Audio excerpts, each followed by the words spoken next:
নতুন সরকার ক্ষমতা গ্রহণের পর থেকে ব্যাংক থেকে ঋণ নেয়ার পরিমাণ ক্রমাগতই বাড়ছে। মাননীয় সদস্য উমিন ফারহানা একটি সম্পূরক প্রশ্ন করতে পারেন। মাননীয় স্পিকার, আপনাকে ধন্যবাদ। মাননীয় স্পিকার, নতুন সরকার ক্ষমতা গ্রহণের পর থেকে ব্যাংক থেকে ঋণ নেয়ার পরিমাণ ক্রমাগতই বাড়ছে। ক্ষমতা গ্রহণের মাত্র 52 দিনে ব্যাংক থেকে 44,500 কোটি টাকার ঋণ নিয়েছে বর্তমান সরকার। সরকারের দ্রুত ঋণ বৃদ্ধির কারণে ইতিমধ্যে চলতি অর্থবছরে বাজেটে নির্ধারিত লক্ষ্যমাত্রা ছাড়িয়ে গেছে। এবার বাজেটে লক্ষ্যমাত্রা ধরা হয় 1,04,000 কোটি টাকা।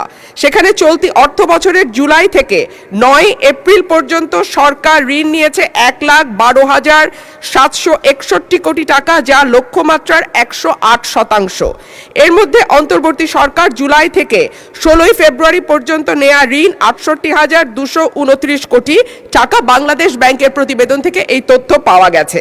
মাননীয় স্পিকার, অন্যদিকে রাজস্ব আদায়ে অর্থবছরে 8 মাসে লক্ষ্যমাত্রা থেকে পিছিয়ে আছে প্রায় 71,500 কোটি টাকা। মাননীয় স্পিকার, আপনার মাধ্যমে মাননীয় মন্ত্রী মহোদয়ের কাছে আমার প্রশ্ন, আমরা রাজস্ব বাড়ানোর ক্ষেত্রে এবার নতুন কোনো পরিকল্পনা নিচ্ছি কিনা, করের আওতা বাড়ানো হচ্ছে কিনা এবং হলে সেটি কিভাবে? ধন্যবাদ মাননীয় স্পিকার। মাননীয় মন্ত্রী। ধন্যবাদ মাননীয় স্পিকার। যে ঋণের কথা বলা হচ্ছে সেটা মূলত বিগত আমরা কিন্তু ফেব্রুয়ারি থেকে এখন পর্যন্ত মাত্র 2 মাসের মতো সরকারে এসছে, সুতরাং এটা ক্যারি ওভার হচ্ছে আগে থেকে, সুতরাং এই সংখ্যাটা এখানে বোধহয় প্রযোজ্য না, 1 নম্বর।